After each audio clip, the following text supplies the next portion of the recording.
আসসালামু আলাইকুম ভিউয়ার্স। আজকে একটি ইসলামিক কাহিনী শেয়ার করব। ১০০ খুন করা সেই পাপীর তওবা।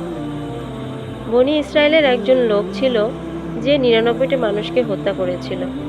সে তওবা করার চিন্তাভাবনাও করেছিল।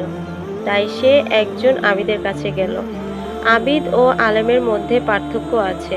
আবিদ মানে যিনি সৎ সরল পথের ওপর আছেন কিন্তু তার ভেতরে জ্ঞান নেই, যেটা একজন আলেমের আছে। সেই লোকটি ওই আবিদকে বলল, আমি ৯৯ জন মানুষকে হত্যা করেছি, আল্লাহ কি আমাকে ক্ষমা করবেন? আবিদ যখন এটা শুনলেন তখন বললেন, তুমি ৯৯ জন লোককে খুন করেছ, আল্লাহ সুবহানাহু ওয়া তাআলা কিছুতেই তোমাকে ক্ষমা করবেন না। এখন সেই লোকটা আবিদকে খুন করে ফেলল।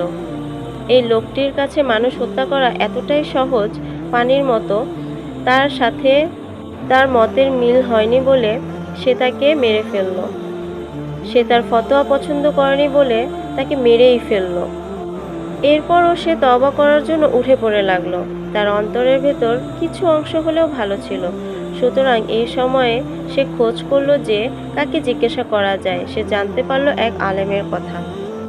সে সেই আলেমের কাছে গেল এবং বলল, আমি ১০০ জন মানুষকে হত্যা করেছি, আল্লাহ কি আমাকে ক্ষমা করবেন?